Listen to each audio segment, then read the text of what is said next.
Like many high school seniors, Taylor Truden's final semester includes a lot of electives.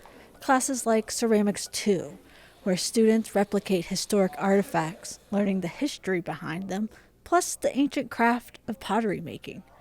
These kinds of classes are more hands-on, so naturally students are tapping and scrolling on their phones less. I don't really scroll in class. I'm also a senior, so I take lots of electives, so we're doing hands-on things, so there's not really a need to grab your phone. Schools across the country are grappling with how cell phones are impacting student learning, both academically and socially. In Montana, it's up to each school district to decide what its cell phone policy looks like.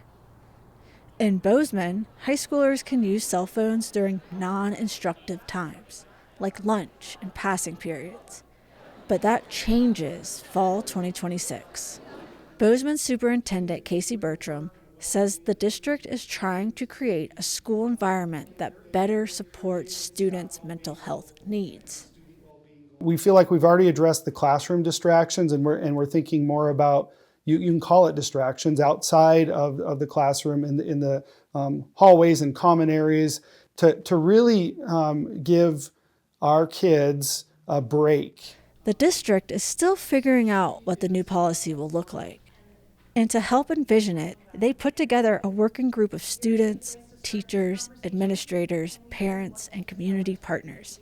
They looked at youth mental health data and findings in social psychologist Jonathan Haidt's book, The Anxious Generation: How the Great Rewiring of Childhood is Causing an Epidemic of Mental Illness. Taylor Truden was among the 16 individuals in that work group. I think it's really important that we take away the phones, not only for the academic aspect. I think a lot of the district employees really focused on the academic aspect and kids not being distracted by their phones. But I think as students really focused on the social aspect of it, like even just in the hallways and talking, when kids are on their phone, they're not communicating and they're not connecting with each other. Many of her classmates acknowledge some of the negative impacts cell phones push into their lives, but they still have doubts about a cell phone-free high school. I think it would definitely help with learning, and like maybe grades would go up and everything. But a lot of the time I think kids would just try and find ways to like work around it and spend more time doing that than actual school. So from a student council perspective, kids are way less involved in activities. I think back then all these school events used to be really exciting, school spirit used to be up, but if we're running a pep assembly, half the kids are just on their phones. Their ceramics teacher, Patrick Hoffman, has been teaching ceramics at Bozeman High School for just over 20 years. His love for clay helped form his teaching style. I'm trying to build curiosity and interest in what they're passionate about. They see me nerding out about clay all the time. I think that comes off as, this is what I love. What do you love? Hoffman says the gritty clay water helps keep students' hands off their cell phones during his class.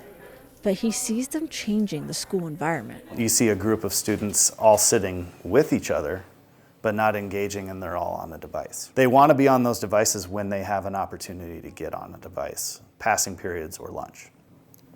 That's just how it is.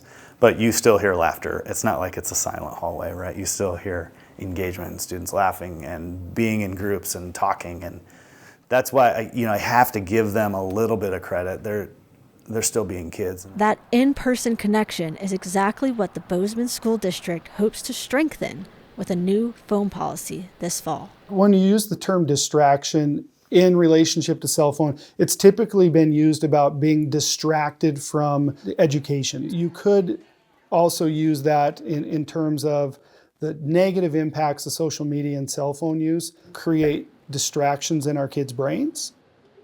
Researchers say that around the age of high school, a brain system linked to emotion and risk-taking becomes highly active.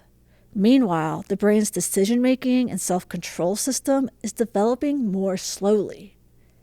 This developmental stage is the setting for University of Montana professor of psychology Rachel Severson's work. We think about, are teens always able to make the best decisions for themselves.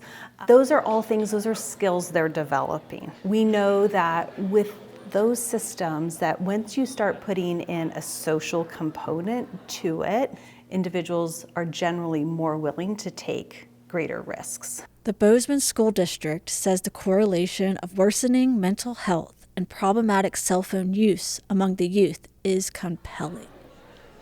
However, studies show that the effects school cell phone policies have on student mental well-being currently have conflicting results. Some evidence suggesting that it is improving their mental well-being because they're not having that chatter that is then bleeding over into the face-to-face interactions. However, the kids themselves are reporting that they feel worse. So we're kind of getting this mixed bag of evidence that not all kids are feeling better as a result of having these policies that are limiting their use during the school day. Bozeman School District surveys show the rate of its high schoolers reporting depression symptoms, like prolonged feelings of sadness or hopelessness that causes them to lose interest in usual activities, has been trending upward since 2011.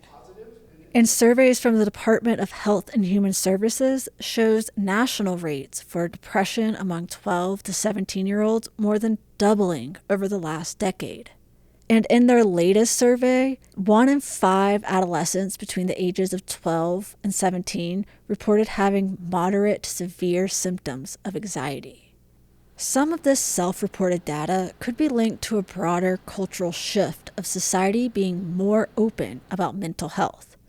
But more than a decade of research from Common Sense Media has found that phones are constant companions for teens and are demanding their attention. Kids are getting, on average, like 250 plus notifications a day, and those are distracting, right? And I think that not only when they happen, but kids are also kind of anticipating that a notification might come.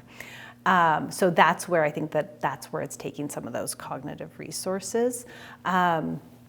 And there's both kind of excitement, like, oh, I got a notification, but also like, oh, now I have to respond.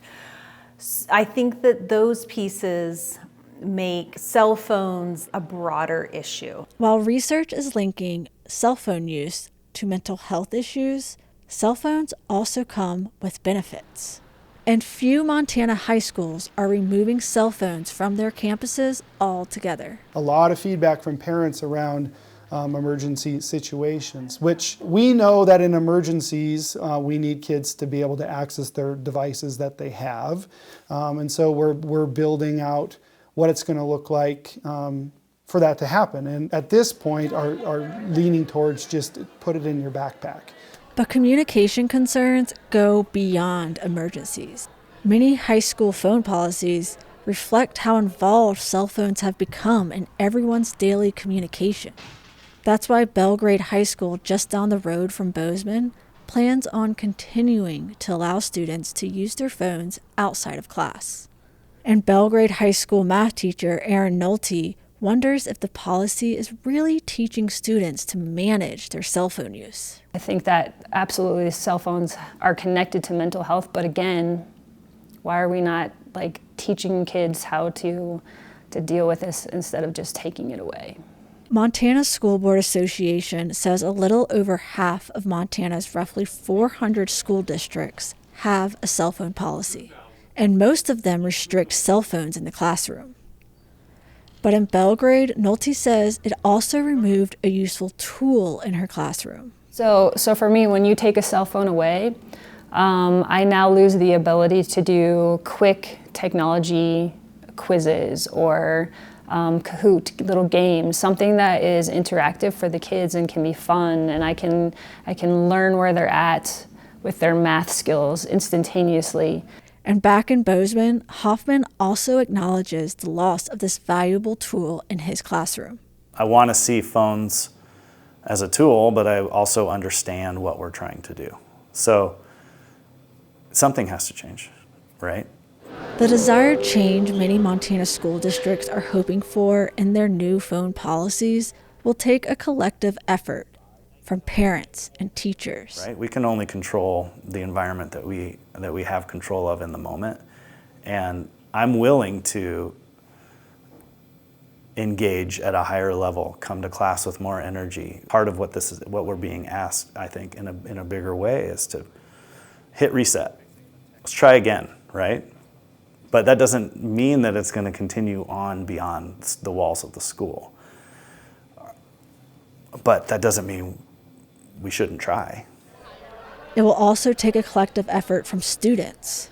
Say the younger classmen at Bozeman High definitely disagree with this, and they don't really see the point of this, and they think it's unfair. They're coming out of middle school, and I think they're really looking forward to having their phones in high school. But I think the older classmen kind of have seen over the years how this has affected us, and they think that it's important for the younger classmen. For Impact, I'm Hannah Kearse.